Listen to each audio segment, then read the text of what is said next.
मयूख मेहर हैं, उनको आपने देहरादून में बहुत कम देखा होगा। वो वहीं स्थानीय राजनीति करते हैं, अपनी सीट की राजनीति करते हैं। अब करण मारा वर्सेस जो वो मयूख मेहर है, उसके बीच में असल विषय ये है कि करण मारा का कैंडिडेट कमजोर पड़ गया है। योगी आदित्यनाथ भी आ रहे हैं, वो क्या कमजोर सीट है या हल्द्वानी मुफीद है, जो माहौल जिस तरह से पुरानी घटनाएं हुई हैं। लेकिन आज की तारीख में भी भारतीय जनता पार्टी उस सीट पर जो है अभी तक जिस तारीख में हम बात करें वो लूज कर रही है। उसका जो आने वाले समय में नुकसान होगा वो किसी तीसरे को नहीं होना। ये दिखा रहा है कि शायद ये आपस में ही लड़ पड़े हैं। उत्तराखंड में निकाय चुनाव की लड़ाई तेजी से आगे बढ़ रही है। 23 जनवरी को वोटिंग होनी है, 25 को नतीजे सामने आ जाएंगे। लेकिन इससे पहले जो टक्कर है बीजेपी और कांग्रेस में और दूसरे निर्दलीय प्रत्याशियों में अलग अलग सीटों पर दिखाई दे रहे हैं। आज हम बात विशेष तौर पर उत्तराखंड की 11 नगर निगमों की कर रहे हैं, क्योंकि यहाँ पर सत्ताधारी दल की नाक की लड़ाई है और कांग्रेस को भी यहीं पर साबित करना है। बाकी नगर पालिकाओं, नगर पंचायतों में क्या होगा वो स्थिति कुछ और बनेगी। मेरे साथ बातचीत के लिए खास मेहमान हैं, उत्तराखंड से वरिष्ठ पत्रकार गजेंद्र रावत जी हैं। उनसे बात करूंगा क्योंकि सवाल कुछ इस तरह के उठकर आ रहे हैं। इन 11 नगर निगमों में जो लड़ाई अब राजनीतिक तौर पर चल रही है वो कुछ अलग तरह के मुद्दे भी लेकर आ रही है जो पहले नहीं देखे गए, और कुछ दिलचस्प लड़ाइयाँ भी हैं अलग अलग नगर निगमों में। जैसे कोटद्वार में एक लड़ाई आ रही है, एक निर्दलीय प्रत्याशी कैसे वहाँ पर भारी साबित हो रहे हैं कांग्रेस और भाजपा के ऊपर। कहीं पर महिला और पुरुषों को लेकर बयान दिए जा रहे हैं, कोई मर्द और औरत की बात कर रहा है तो कोई योग्य पुरुष और महिला का वर्गीकरण कर रहा है। और हल्द्वानी में कैसे यूपी से स्टार प्रचारक लाए जा रहे हैं, योगी आदित्यनाथ आ रहे हैं, वहाँ कांग्रेस उलझी हुई है पिथौरागढ़ की लड़ाई में। तो ये दिलचस्प लड़ाई हो रही है, बात करेंगे। गजेंद्र जी, सबसे पहले मैं शुरुआत करता हूँ। कुमाऊँ की सीमांत सीट है, कांग्रेस के लिए लड़ाई बड़ी मजबूत होनी चाहिए। कांग्रेस ऐसा कह रही है कि हमने तैयारी कर ली है, लेकिन 11 नगर निगमों में पिथौरागढ़ फंसी हुई है। वहाँ पर मयूख मेहरी विरोध में आकर खड़े हुए हैं और मज़े की बात यह है कि संगठन कुछ कर भी नहीं पा रहा है। क्या चल रहा है पिथौरागढ़ सीट? पिथौरागढ़ में दरअसल जो इशू है वहाँ का, जो मयूख मेहर हैं, उनको आपने देहरादून में बहुत कम देखा होगा। वो वहीं स्थानीय राजनीति करते हैं, अपनी सीट की राजनीति करते हैं। और ये बात शायद जो है करण मारा को नागवार गुजरी होगी कि उनको नहीं पूछा जा रहा है यहाँ, तो उन्होंने वहीं पे अपनी तैयारी करवाई अपने लोगों से और वो चुनाव मैदान में उतर गए।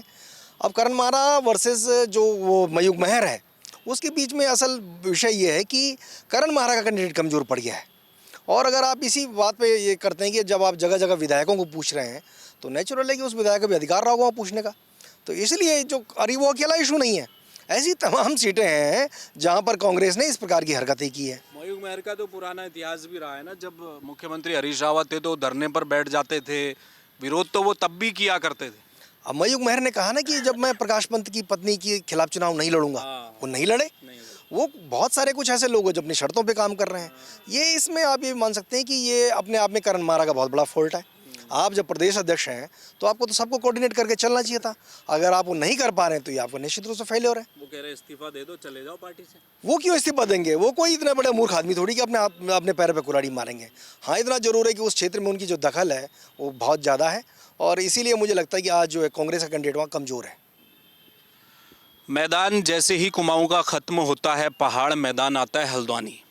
और हल्द्वानी में इस दफ़ा ब्राह्मण और ठाकुर की लड़ाई है। कांग्रेस भाजपा की सीधी टक्कर वहाँ पर दिखाई दे रही है। बीजेपी की स्थिति आपको क्या लग रही है? गजराज बिष्ट क्या अच्छा कर पा रहे हैं? और उनके समर्थन में योगी आदित्यनाथ भी आ रहे हैं। वो क्या कमज़ोर सीट है या हल्द्वानी मुफीद है, जो माहौल जिस तरह से पुरानी घटनाएं हुई हैं उसके बाद यूपी जैसे राज्य के मुख्यमंत्री का वहाँ आना, क्या वो एक अच्छी जगह बन जा रही है योगी आदित्यनाथ के लिए आने के लिए? मुफीद है तब लाए जा रहे हैं या कमजोरी है? आज भारतीय जनता पार्टी उस सीट पे फंसी हुई है। सबसे पहले तो गजराज को ठिकाने लगाने के लिए वो सीट ओबीसी करवाई गई। जब पता चला कि ओबीसी का सर्टिफिकेट गजराज के पास भी है, फिर इसको सामान्य करवा दिया। और इस बीच में कांग्रेस और जो समाजवादी पार्टी का जो गठबंधन है, उन लोगों ने जो समाजवादी पार्टी का कैंडिडेट पिछले चुनाव में 10-10 हज़ार वोट लाते थे, उसने विड्रॉ कर लिया। उसके विड्रॉ करने से जो 10,000 वोट का डेंट है, जो मुस्लिम वोट है, वो तो इनको नहीं मिलने वाला।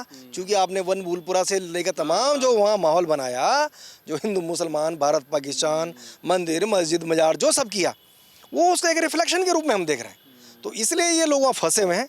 और योगी आदित्यनाथ को लाने का भी वही कारण बनता जा रहा है। उनको लग रहा है कि कम से कम कुछ शायद उनके आने से हो जाए, लेकिन आज की तारीख में भी भारतीय जनता पार्टी उस सीट पर जो है अभी तक जिस तारीख में हम बात करें वो लूज़ कर रही है।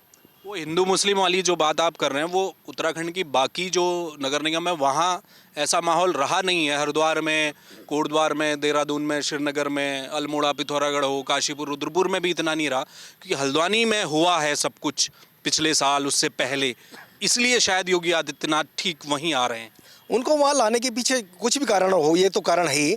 ये जो विषय है हिंदू मुसलमान वाला, ये पिछले चुनाव में मैंने बहुत अच्छी तरह नोटिस किया कि भारतीय जनता पार्टी के लोग दिनेश अग्रवाल पर फप्तियाँ कसते थे और कहते थे कि मुसलमानों के नेता हैं।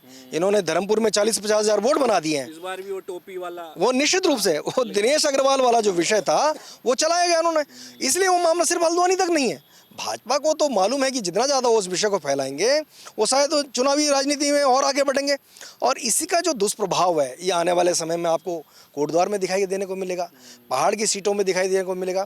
और एक और जो प्रयोग आपने इस बीच में इनका देखा कि ऋषिकेश वाली जो सीट थी उस पर भी जो बहुत ज़्यादा चर्चा है कि भाई आपने जो है एक ऐसे बीजेपी कांग्रेस के जो कैंडिडेट्स हैं उनके कैंडिडेचर के ऊपर ही सवाल खड़े हो रहे हैं। और वहाँ पर जो उत्तराखंड में कुछ दिन पहले तक आपने मूल निवास और भू कानून की जो लड़ाई थी उसके पीछे जो हज़ारों हज़ार लोग सड़कों पर उतरे थे, वो सारा मॉब मुझे ऐसा लगता है कि जैसे ऋषिकेश में इकट्ठा हो गया हो। मैं गजेंद्र जी कोटद्वार पर आऊँगा, उससे पहले मैं ऋषिकेश पर आऊँगा। कोटद्वार पर एक सवाल है।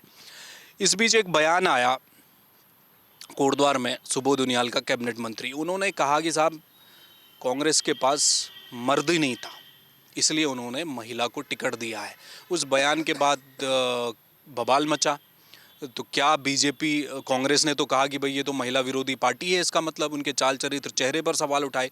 वो जो बयान आए हैं वो बयान क्यों आए हैं, उसका क्या कारण है? सुबोध उनियाल का जो बयान है, मर्द वाला बयान, वो उसका एक और बयान आया उसके बाद।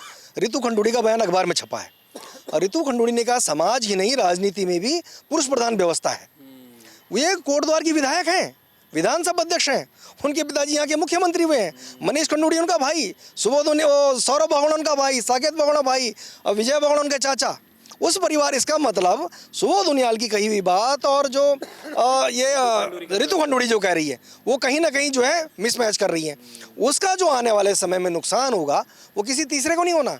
ये दिखा रहा है कि शायद ये आपस में ही लड़ पड़े हैं, ऐसा मेरा मानना है। वो अध्यक्ष का भी तो एक बयान आ रहा है कि कोटद्वार में इसलिए रितु खंडूरी को टिकट दिया, एक बयान है ना, वो भी चल रहा है कहीं मीडिया में कि साहब हमें योग्य पुरुष नहीं मिल पाया था, इसलिए रितु खंडूरी को टिकट दिया गया। ये बहुत गंभीर बात है। अगर आपको वहाँ योग्य पुरुष नहीं मिल रहा था तो आप ये बताएंगे कि आपने यमकेश्वर में आज तक एक भी योग्य आदमी पैदा नहीं किया गया। पिछले 5 चुनाव से भारतीय जनता पार्टी वहाँ जीत रही है और हर बार आप महिला को जो है वहाँ टिकट भी दे रहे हैं, वो जीत के भी आ रही हैं। इसका मतलब आपने मान लिया कोई वहाँ मर्द नहीं बचा क्या? आप क्या साबित करना चाह रहे हैं कि यमकेश्वर के जो मर्द हैं वो क्या नामर्द हैं? वो कैपेबल नहीं है क्या चुनाव लड़ने लायक? ये जो सवाल है ये निश्चित रूप से बहुत गैर जिम्मेदाराना है और चुनाव जीतने के लिए ये सब हरकतें तो की जा सकती है, लेकिन असल में इसका जो आने वाले वक्त में नुकसान होगा वो समाज को होता है। और इन जो लोग इस प्रकार के हल्के बयान दे रहे हैं उनको इनसे बचना चाहिए। एक सीट बड़ी दिलचस्प बनी हुई है गजेंद्र जी, वो है ऋषिकेश की। वो पहाड़ का द्वार कहा जाता है ऋषिकेश को। क्या उस सीट पर एक भावनात्मक चुनाव हो गया है? जो दिनेश चंद मास्टर हैं वो क्या भारी पड़े हैं सब पर? और क्या गलती कर गई बीजेपी और कांग्रेस दोनों दल? क्योंकि कांग्रेस से तो वो टिकट भी मांग रहे थे, उनका टिकट नहीं हो पाया, इसलिए निर्दलीय आ गए दिनेश चंद मास्टर। क्या बीजेपी ने भी गलती कर दी? क्या वहाँ पर पहाड़ी और मैदानी की लड़ाई हो गई है? क्या हो रहा है यहाँ ऋषिकेश में? 11 नगर निगमों में चुनाव हो रहे हैं। देहरादून में पिछले 4 बार से लगातार सीट सामान्य है। पिछली बार जो पहली बार वहाँ नगर निगम बना ऋषिकेश, वो महिला आरक्षित हुई सीट, और इसी बार वो जो है जब अनुसूचित जाति के लिए आरक्षित कर दी गई तो उस पर वहाँ का जो बीजेपी का कार्यकर्ता है, जो बीजेपी के 15 लोग मेयर पद की दावेदारी कर रहे थे, तैयारी कर रहे थे, उनका कहना था कि हमारी राजनीतिक हत्या करने के लिए ऐसा किया गया। भाई अगर परिवर्तन होता, रोस्टर चलता, वो रोटेट होता, वो देहरादून से चलता, जो पहला जो है नगर निगम था पूरे उत्तराखंड का, वो आपके हल्द्वानी जाता, हरिद्वार जाता, कहीं जाता, वो ऋषिकेश जाके अटक गया। इसलिए ये सवाल कोई दूसरा नहीं उठा रहा है। ये सवाल बीजेपी के भीतर वो लोग जो 25-30 साल से बीजेपी की राजनीति कर रहे हैं, उनका कहना है कि अचानक से रोस्टर यहाँ कैसे पहुँच गया और सबसे पहले आपने ये प्रयोग यहाँ क्यों कर लिया। सेम टाइम जो घटनाक्रम हुआ कि कांग्रेस पार्टी ने जाटव को टिकट दे दिया, बीजेपी शंभू पासवान को लेकर आई। उस बीच में ये संयोग है, ये मतलब एक अचानक से एक स्थिति बनी है कि यहाँ से पासवान का आना और उधर से जाटव का आना, और उस बीच जो टिहरी के जो वो मास्टर जी हैं उनका मैदान में आना, वो टिहरी का और जो वहाँ व्यापारी है ऋषिकेश का, ये बहुत गंभीर इशू है। आप उसको इस बात से समझ सकते हैं कि हमारा तो जन्म टिहरी में हुआ। 1981 में जब मेरी बड़ी दीदी की शादी हुई, उस समय भी शादी का सारा सामान ऋषिकेश से गया टिहरी के लिए। और 2023 में जब मेरे भांजे की शादी हुई, उस समय भी ऋषिकेश से सामान आया। 2006 में जब मेरी शादी हुई, मेरी बारात मतलब जब यहीं होनी थी, तो हम देहरादून आने के बजाय हम सामान लेने ऋषिकेश जा रहे हैं। वो ऋषिकेश ऐसा सेंटर पॉइंट है, वहाँ पहाड़ और व्यापारी का जो रिश्ता है वो बहुत गजब का रिश्ता है, आप उसको तोड़ नहीं सकते। और अगर आपने उसको छेड़ने की कोशिश करी है, आपने वहाँ जाटा वाला प्रयोग कर लिया, आपने पासवान वाला कर लिया, तो ये तो मैं अपने एग्जांपल बता रहा हूँ आपको कि मेरी फैमिली की शादी के जहाँ कहीं हो रहे हैं, तो आप अगर गंगी भी चले जाओगे ना, तो गंगी का आदमी भी पूछेगा कि उस कहाँ गए घर के लोग, तो कहेगा ऋषिकेश सामान लेने जा रखे हैं। यमकेश्वर जाओगे, श्रीनगर जाओगे, उत्तरकाशी जाओगे, पौड़ी जाओगे, ये पूरा जो सराउंडिंग का एरिया, ये आपके नरेंद्र नगर तो पूरा चिपका हुआ एरिया है। ये सारा जो हमारे लोग माइग्रेट होकर आए हैं, बड़ी संख्या में वहाँ शिफ्ट हो गए, उनके घर बन गए, वो वोटर बन गए, और जो रिश्ता है उस रिश्ते के ऊपर ही आँच है। उस रिश्ते को इसी प्रकार से कनेक्ट करने की कोशिश की गई कि भारतीय जनता पार्टी और कांग्रेस के पास भी अनुसूचित जाति के बहुत सारे लोग थे जो तैयारी कर रहे थे। उन लोगों का कहना है कि उनको जो है जानबूझ के ठिकाने लगाने का काम किया गया। इसीलिए मुझे लगता है जो वो माहौल बनकर आ रहा है, और जो मतलब जो मैंने इस विषय को, आपको ध्यान होगा, बॉबी पवार के चुनाव में कहा था कि मैंने कहा लोग अंडर एस्टिमेट कर रहे हैं चीज़ों को, लेकिन ये लड़का कुछ डिफरेंट करने वाला है। मतलब उस समय तो लोगों ने हल्के में लिया कि नहीं वो 15-20 हज़ार वोट पे अटक जाएगा। प्रीतम सिंह का बयान था, जो वहाँ चक्राता के विधायक, बहुत सीनियर नेता है, खुद विधानसभा हार गए। उन्होंने कहा कि हार्डली 40,000 तक बॉबी पवार पहुँच जाएगा। उन्होंने लास्ट लाइन खींची 40,000 की, 2.25 लाख लोगों ने वोट दे दिया। इसका मतलब जो सेंटिमेंट्स हैं इस स्टेट के, अगर ये राजनीतिक दल इस प्रकार से खेल कर रहे हैं, तो आने वाले समय में मुझे लगेगा कि ये दिनेश चंद मास्टर से लेके और उससे पहले बॉबी पवार, त्रिभुवन जैसे जो उदाहरण हमने देखे, ये आने वाले समय में इन राजनीतिक दलों के लिए बहुत सोचनीय होने वाला है। सोचनीय होने वाला है। मेरा आखिरी सवाल है, 11 नगर निगम है, आपने अपना कैलकुलेशन किया होगा, अभी वक्त बहुत है 23 तारीख में, उससे पहले आप क्या देख रहे हैं बीजेपी कांग्रेस में? बीजेपी का दावा है कि हम 11 की 11 निगमों को जीत रहे हैं, कांग्रेस अपना दावा कर रही है। आपको क्या लगता है, ये क्या कुछ 50-50 होने वाला है, या ये 90-10 होने वाला है? क्या नज़र आ रहा है? कितनी सीटें आप दे रहे हैं अभी आज की तारीख में 11 में से बीजेपी कांग्रेस? और पिछली बार जब चुनाव हुआ था, निकाय चुनाव, तो निकाय चुनाव में हमने देखा था कि नगर निगम, नगर पालिका, नगर पंचायतों में बीजेपी कांग्रेस लगभग बराबर पर थी, और उन्हीं के बराबर में निर्दलीय वाले भी थे जो बगावत करके लड़े थे, ऑलमोस्ट वो बराबर थे। आज की तारीख में जो डिफरेंट है, वो डिफरेंस यहाँ से शुरू होता है कि मुख्यमंत्री के जनसंपर्क अधिकारी किशोर भट्ट उत्तरकाशी सीट से चुनाव लड़ रहे हैं। वो एक बहुत बड़ी चुनौती वहाँ उनके लिए, और उस सीट का इतिहास है अभी तक का। अब हो सकता है आने वाले समय में क्या हो कि आज तक सत्ताधारी दल का व्यक्ति वहाँ जो है चुनाव नहीं जीता है। टिहरी में 75 साल के इतिहास में एक चुनाव को छोड़कर वहाँ हमेशा निर्दलीय जीता है। वहाँ सारी भाजपा लगी हुई है, सारी कांग्रेस लगी हुई है, सारे लोग कवायदत करने पर लगे हैं। देहरादून के भीतर जो बड़ा मुद्दा बनकर निकला है कि गामा पहलवान का टिकट क्यों काटा गया, उन्होंने कौन सा भ्रष्टाचार करा था। आपने जो वो हल्द्वानी वाले जो कैंडिडेट वो रौतेला का टिकट काटा, वो एक बड़ा मुद्दा बना हुआ है। अभी ये बराबर मतलब एक फिक्स सिचुएशन हम कह नहीं सकते, उसके लिए अभी 2-3 दिन हमें वेट करना पड़ेगा कि 11 में से बीजेपी कांग्रेस लोग कहाँ तक जाएंगे। लेकिन असल बात क्या होगी, असल बात ये होगी कि कल शाम को मुख्यमंत्री को जो है देहरादून में वैश्विक सम्मेलन को संबोधित करना पड़ा। उन्होंने वहाँ पर कहा कि हम देहरादून में सिद्धार्थ अग्रवाल एक बेहतर कैंडिडेट थे, लेकिन हमने इसकी भरपाई रुड़की में जाके कर दी। इसका मतलब वो मान रहे हैं कि वास्तव में जो वैश्य समाज है, जो अग्रवाल हैं, ये जो तमाम लोग हैं, ये अपने आप में जो है कुछ गड़बड़ कर सकते हैं, ये कुछ हो सकता है। तो इसलिए मेरा मानना है कि ये अभी इससे और बड़ी चुनौती आपको श्रीनगर में दिखाई देगी। श्रीनगर में भारतीय जनता पार्टी ने एक ऐसे कैंडिडेट को टिकट दिया है जिसको 24 घंटे पहले ज्वाइन करवाया, और वहाँ पर उन्हीं की पार्टी से बगावत करके जो है आरती भंडारी मैदान में लड़ रही हैं।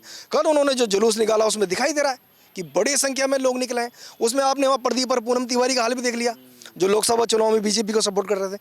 तो मुझे लगता है कि एक्चुअल पिक्चर तक जाने में अभी हमें 3-4 दिन लगेंगे, लेकिन कुल मिलाकर ये जरूर है कि ये सरकार ने इस पूरे चुनाव को अपनी प्रतिष्ठा से जरूर जोड़ दिया है। और कांग्रेस जहाँ तक है, कांग्रेस की स्थिति है कि उन्होंने पुरानी गलतियों से सबक लेते हुए इस बार भी कुछ अलग नहीं किया है। बहुत शुक्रिया। Thank you. देखिए अभी कहना मुश्किल है, बिल्कुल जिसके दावे हैं 11 के 11 निगम जीतने के, वो दावे में अभी आपको भी इंतज़ार करना चाहिए। बहुत कुछ हो रहा है नगर निगमों के चुनाव में, अलग अलग मेयर सीट पर लड़ाइयाँ हैं, बीजेपी कांग्रेस की सीधी टक्कर अधिकांश सीटों पर है, लेकिन कई जगह पर निर्दलीय भी ज़बरदस्त टक्कर दे रहे हैं और वहाँ पर क्या सिनारियो बनता है वोटिंग तक, उसके लिए इंतज़ार करना पड़ेगा। बहरहाल ये लड़ाई निकाय चुनाव की चल रही है, बहुत जल्द आपको हम बताएंगे कि क्या स्थितियां बन रही हैं नगर निगमों को लेकर, उसको स्पष्ट जरूर करेंगे। कैमरामैन मयूर उपाध्याय के साथ हेमभट्ट, जय भारत टीवी।